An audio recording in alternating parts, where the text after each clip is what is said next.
the Johnson Wax Program with Fibber McGee and Molly.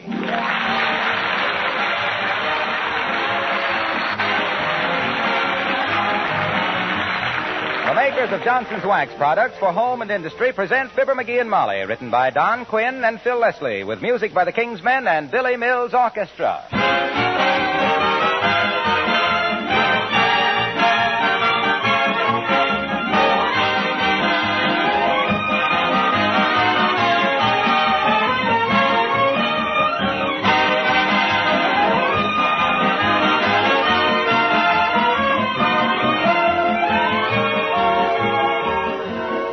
What two things are you most anxious to have in your home? Aren't they beauty and cleanliness?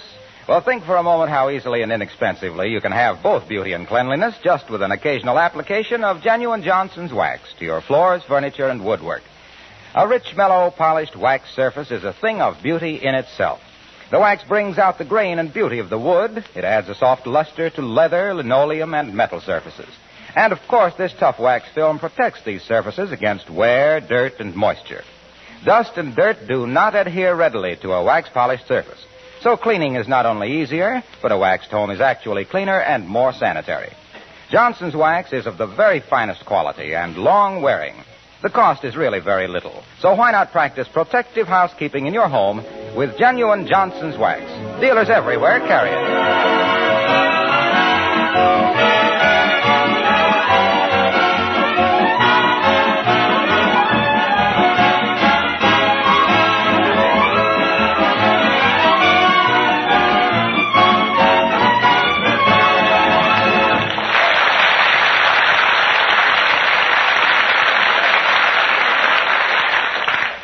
There are certain people who simply won't admit that nature does anything right. They're the kind who gild cattails, paint Whose Little Tootsie Are You on the shells of baby turtles, and clip poodle dogs to look like anemic lions. Here's one of those people now, as we meet Fibber McGee and Molly.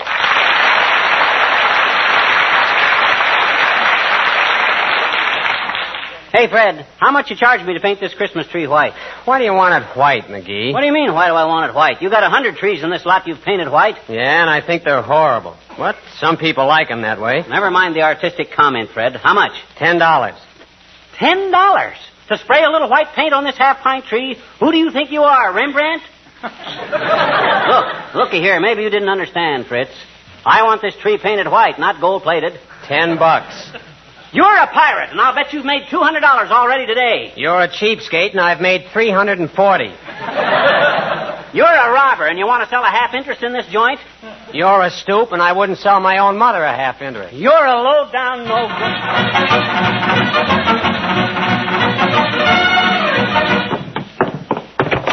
Oh, the dirty swindler. $10 to spray a little tree white. The rat. Cheating people right and left. Making $400 a day. The chiseler. I don't know whether to report him to the OPA or make him a better offer for a half interest.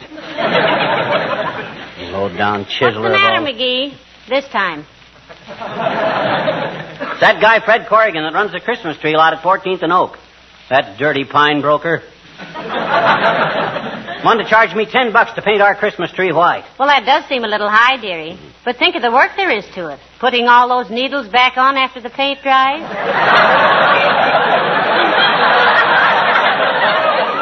They don't take the needles off. They just spray the trees. Whoosh, whoosh, whoosh. That's all there is to it. Well, if wishing will make it so, why don't you do it yourself? If it's a $10 job, I can't afford to pay myself that much.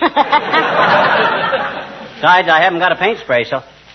Hey, haven't we got a paint spray attachment on the vacuum cleaner? Oh, dear. Oh, my gosh, I can have that tree painted white before you can say, don't it look awful? Now, McGee, please, I realize we need the house painted, but not on the inside. Let's leave the tree green. Oh, you'll love a white one, Snooky. It's the modern thing. Nobody uses green trees anymore. They're outmoded. You don't say.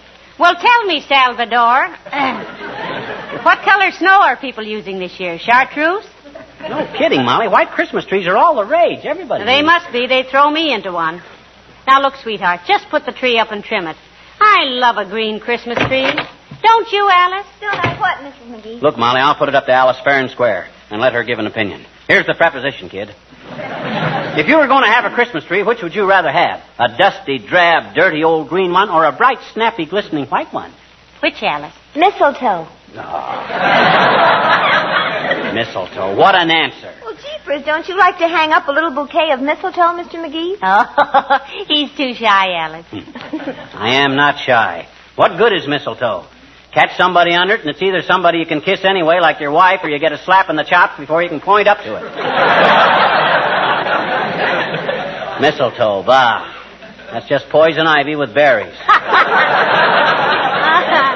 Well, we'll put some up, Alice, and you'll see who manages to spend most of his time loitering around beneath it. Yeah. But honestly now, dear, do you like a white Christmas tree? Well, I like them all, Mrs. McGee. I don't care if they're purple. Gertrude always has a white one, though, and she likes them. Who's Gertrude? We know her. Oh, she's the boy who always rides past here in the cream-colored Cadillac and honks his horn, sister. Ah, yes. I see. Well, himself here used to go with a man who owned a Stutz Bearcat's niece. Yeah, but I gave her up for an old guy with a broken-down Maxwell's daughter. But honestly now, Alice, don't you really prefer a white Christmas tree? Well, I got awfully tired of them, Mr. McGee. When I was a little girl, my father gave us kids some little tiny paintbrushes and told us to paint a Christmas tree white. Heavenly days. Wow. It must have taken you children a long time to paint a tree with little brushes. How long did it take you, Alice? Oh, we never did get it finished. But it kept us off the streets till we were 18 years old. Well, I got to wrap some presents. See you later.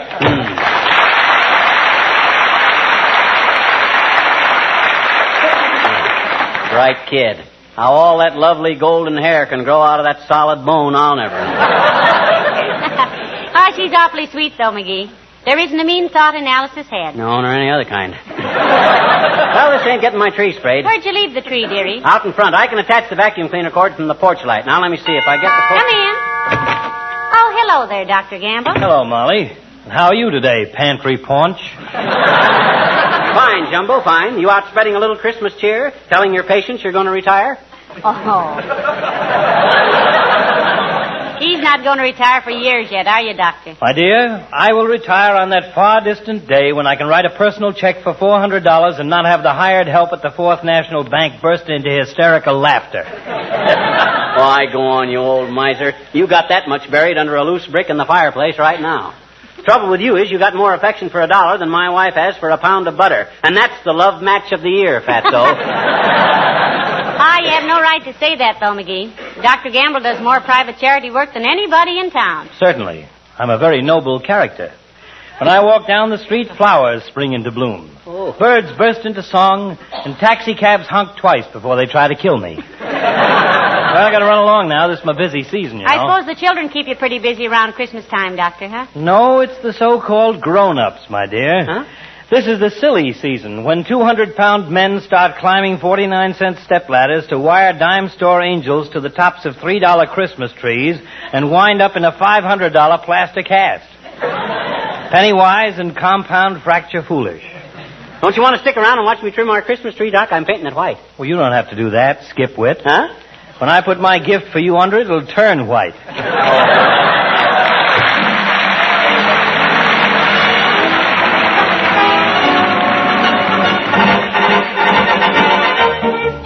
Billy Mills and the orchestra and the parade of the wooden soldiers.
thing, there it goes again. Clogs up like a sentimental woman at a sad movie. What seems to be the matter, dearie? This paint spray goes along all right for a minute, then it chokes up. And when it comes loose again, it throws a blob of paint that'd knock IQ out of the balcony. Well, pound it on the porch steps.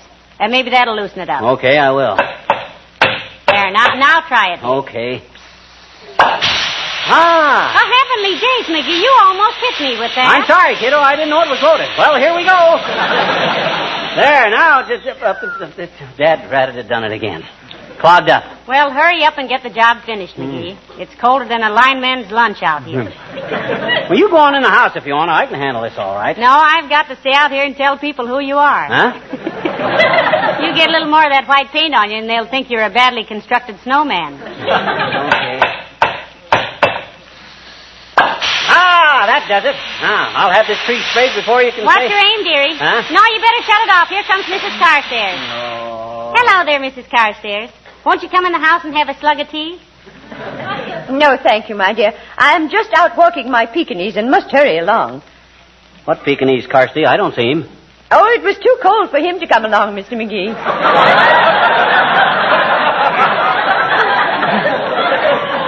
But as long as one of us goes out, he's satisfied. Ah, it's really a sweet little dog, Millicent, from what I've seen of him. Personally, I wouldn't have one of them four-legged dust mops as a gift. Give me a man-sized dog. I ever tell you about the hunting dog I had once, Carsty, by the name of Durante? Durante? Yeah, what a nose that dog had. Never forget one time we were walking through the woods. Me and my dog, pipe over my shoulder, gun in my mouth. What was that again? Gun over my shoulder and pipe in my mouth, when all of a sudden Durante freezes. He's on point. Nose quivering, tail out like a ramrod. 1 foot in the air. I raises my gun, walks slowly forward, and there, not 10 feet away, was a guy sitting on a stump. That was quite a dog, Mr. McGee. Trained to flush game wardens, was he? No, sir. I bawled the dog out, and then I was never so ashamed in my life. It was the smartest thing he'd ever done. Why? Well, sir, I got talking to the guy, and you know what? His name was Partridge. Oh. Henry W. Partridge. Wasn't that wonderful, Carsty? No, I don't think that's so remarkable, Mr. McGee. In the light of what a police dog of mine once did. What was that, Millicent? After all, it's so cold out tonight, the bologna won't spoil. Well, this dog of ours was extremely intelligent. Mm-hmm. One day I had him in the post office, and I noticed he was staring at the police posters on the wall. Suddenly he dashed out the door and was gone. Probably went out to steal an apple off a fruit stand, Carsty. No. When I got home, he was gripping our butler by the vest pocket and was barking into the telephone which he'd knocked off the table. When the police arrived, it turned out that Jarvis was wanted by the authorities in 3 states. Yes, but why was your dog holding him by the vest pocket, Millicent? That was where our butler kept his fountain pen. You see, he was wanted for forgery. Well, so nice to have seen you. Good evening.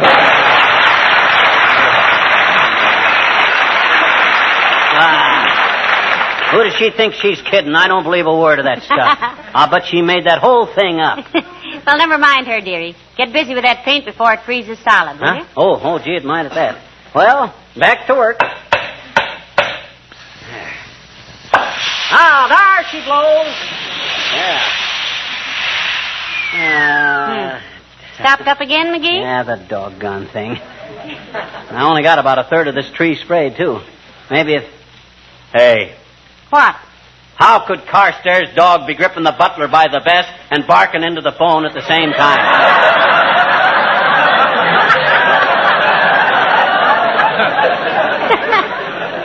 Why, she didn't say he was gripping the butler with his teeth, dearie. Huh? You know, after all, a dog as smart as that could hold him down with one hind paw, dial the police station with the other, and use his front feet to take fingerprints.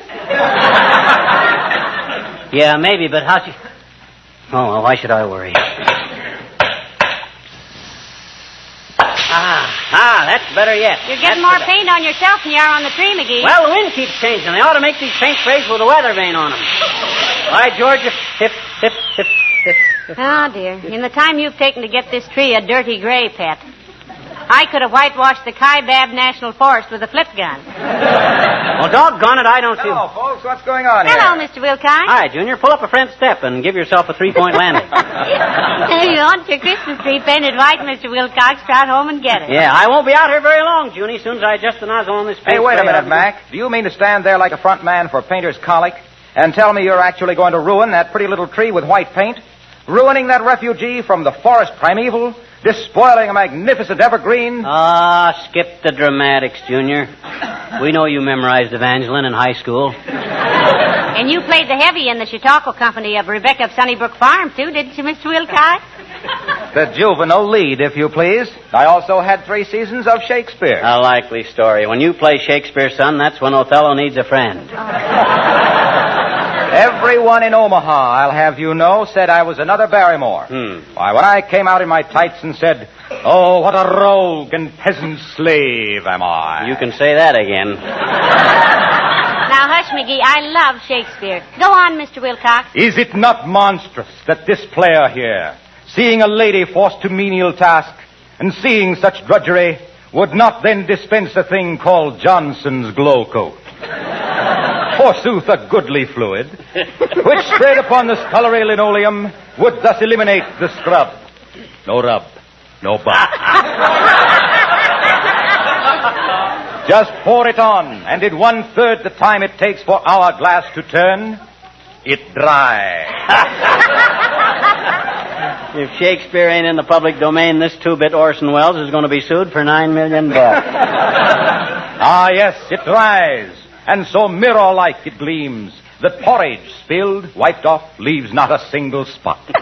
The labor saved, the hours gained, the beauty seen. 'Tis glow coat. Beloved by chatelaine and serving wench alike. Your nearest dealer. Hey, now wait a minute, Mr. Wilcox. Is that in Hamlet? My dear girl, it's in every hamlet, every village, every town, city, and metropolis. Every place where a housewife takes pride in the appearance of her kitchen. And if I don't get back to the office in the next 10 minutes, I'll find myself back in Chautauqua. So long, kid.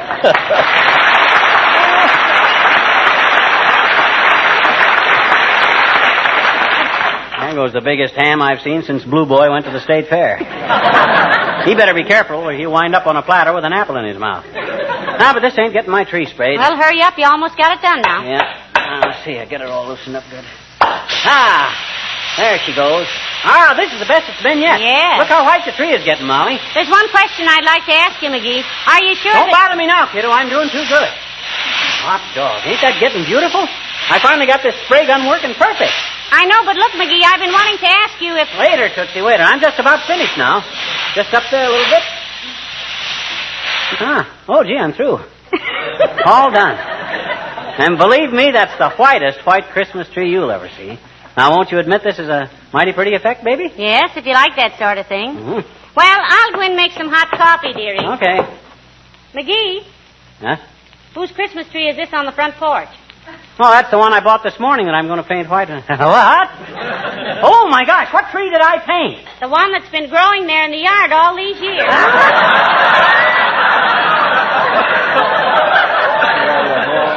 Bring in the vacuum cleaner when you come. Of all that dead. If I ain't the dumbest bloke that ever drew breath. A wise guy. A know-it-all. Can't tell one tree from another, one that's growing and one that ain't. I'm a saphead. I'm a brainless, incompetent, ham-handed butterfingers. If I wasn't so stupid, I'd never let me sit here and insult myself like this. Dad rat the dad. Hi, mister. What's the matter? I know that voice. Is that you, Teeny? Sure it is, I betcha. What you sitting there with your head in your hands for, mister? Got a headache? Want me to get you an aspirin, Want me to? No, thanks, sis. Medicine won't touch the kind of headache I got. I just busted my ego in 4 places. Gee, I'm sorry, mister. Yeah. Oh, boy. Who did that? Huh? Who did what? Who painted that tree white? Gee, is that ever beautiful? Yeah, but that ain't the one And it's growing right there in your yard. Yeah, you see, I got a little confused and I Oh, thought... Mr. McGee, you're wonderful. Huh? I am? You're the nicest man in town, I bet you. You put your Christmas tree right out in the front yard where everybody can share it with you, didn't you? Well, I didn't exactly... Gee, all the kids in the neighborhood are going to love you for this, mister. Why, I can hardly wait till you get it all lighted up. You can't, eh? I says you can't, eh? Can't what? You can't wait till I get it all lighted up. Gee, neither can I. And you know what, mister? What? When it's growing in the ground like that, it can't wobble and fall over either. Our Christmas tree at home is always wobbly. Yeah, lots of people make that mistake, sis. They don't stop to think if they were a tree and got all lit up and then came into a warm room, they'd wobble a little too.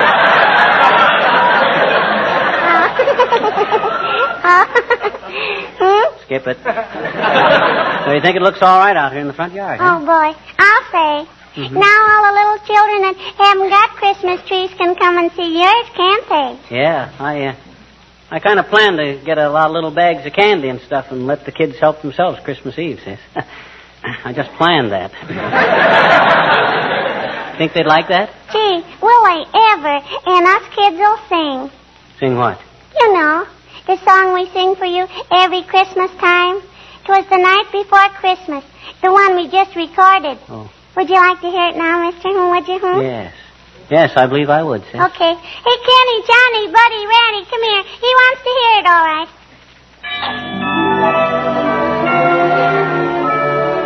A wonderful bunch of kids going around the neighborhood with a 30-piece orchestra.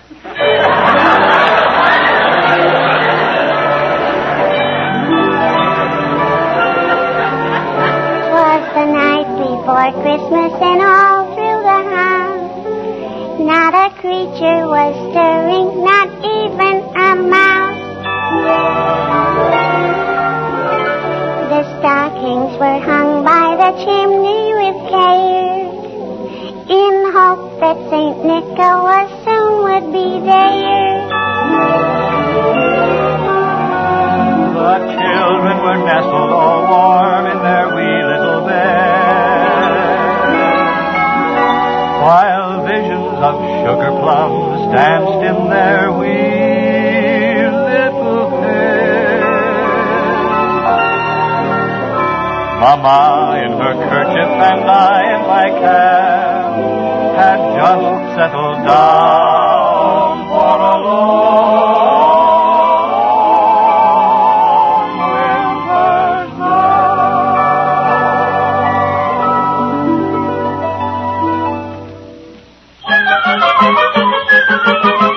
Down along there rose a clatter. I sprang from my bed to see what was the matter. Away to the window I flew like a flash, tore open the shutters, threw open the sash. Then, what to my wondering I should appear but a miniature sleigh and a tiny reindeer, with a little old driver so lively and quick that I knew right away that it must be St. Nick. All bundled in fur from his head to his foot, old Santa was covered with ashes and soot. I drew in my head and was turning around when down the chimney he came with a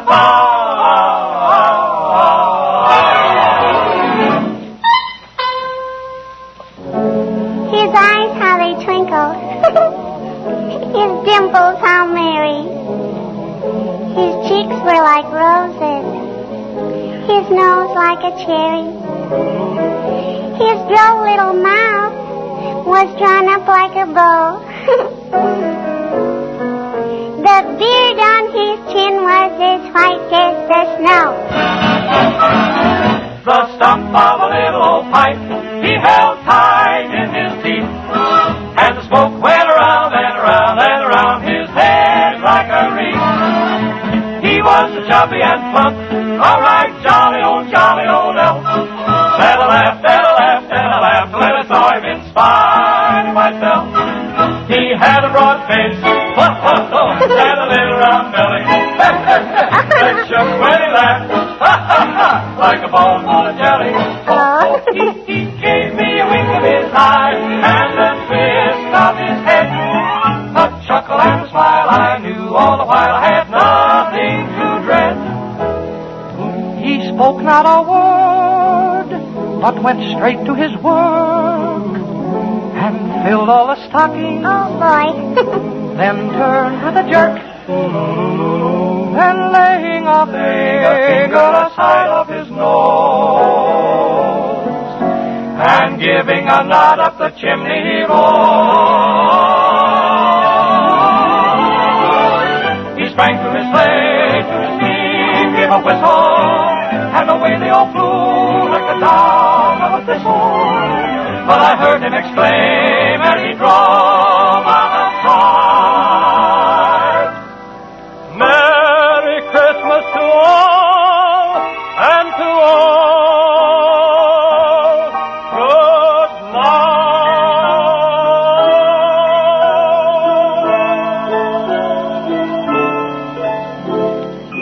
Oh, is he gone?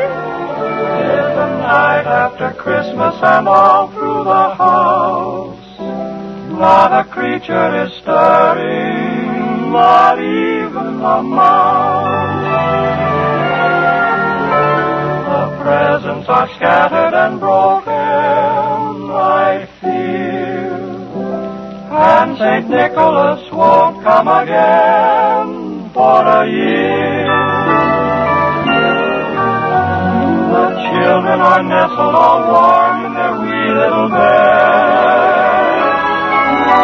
while memories of sugar plums dance in their wee little heads. Mama in her kerchief and I in my cap are settled at last for a long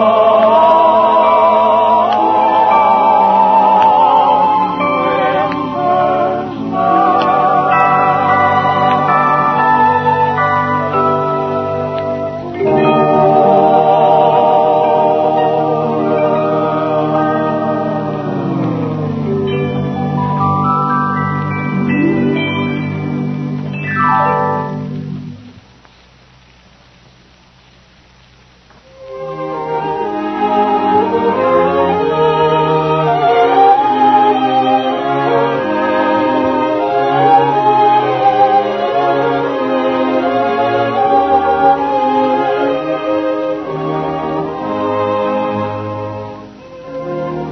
This is the National Broadcasting Company.